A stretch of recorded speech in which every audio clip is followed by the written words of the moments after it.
is hosting the crucial G20 meeting in a path-breaking moment. A traditional welcome was extended to all the delegates and the ministers attending the event, wherein they donned saffron turban, as you can see in these pictures. A festival-like mood was seen on the ground, with people unfurling the tricolour, the beating of drums and welcoming of the world leaders. Here are some ground reports.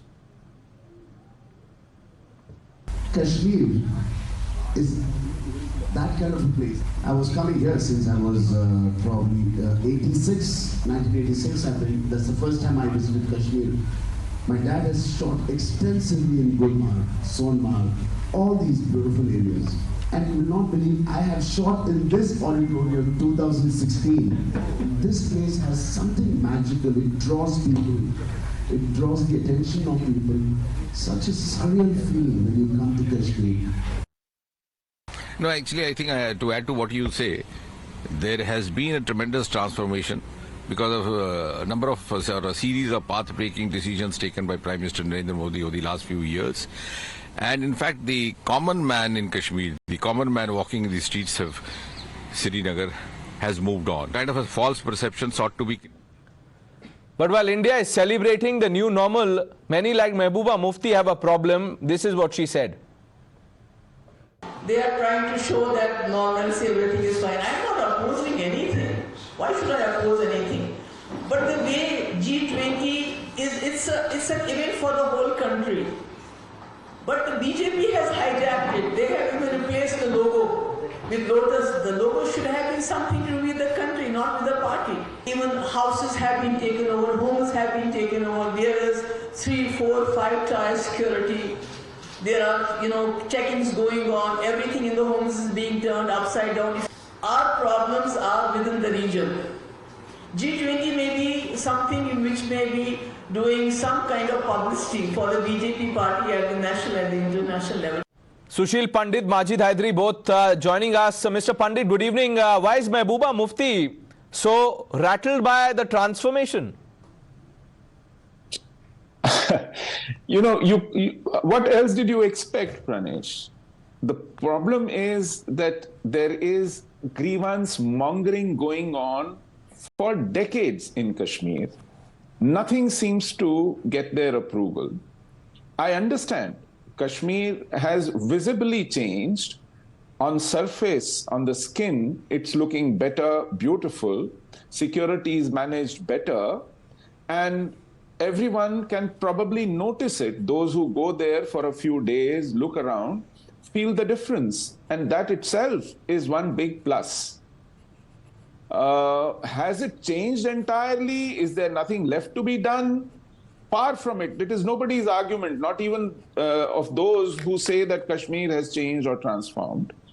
I will see real transformation when I and my family and my community and all Hindus can return to Valley, and that will be the litmus test, and I'm waiting for that.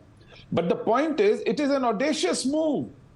And if this government can pull it off successfully, kudos to them. I remember 40 years ago when India had just won the Cricket World Cup, the first international cricket match took place in Kashmir between India and West Indies, and that was the last. In the last 40 years, no international event has taken place in Kashmir because that match created a huge disappointment. Sunil Gavaskar swore that he will never come to Kashmir, and in the last 40 years, he has not put his step inside Kashmir. This time, we have staked our prestige, our credibility, our ability to put together an event on stake. And I hope India pulls it off well, despite the warnings of Bilawal Bhutto that we will teach us a lesson. That's what he said in Goa. Then let them hold G20 and they will get a lesson of a lifetime. And then later clarified and kept clarifying. The point is, it's a severe challenge that Government of India has taken up.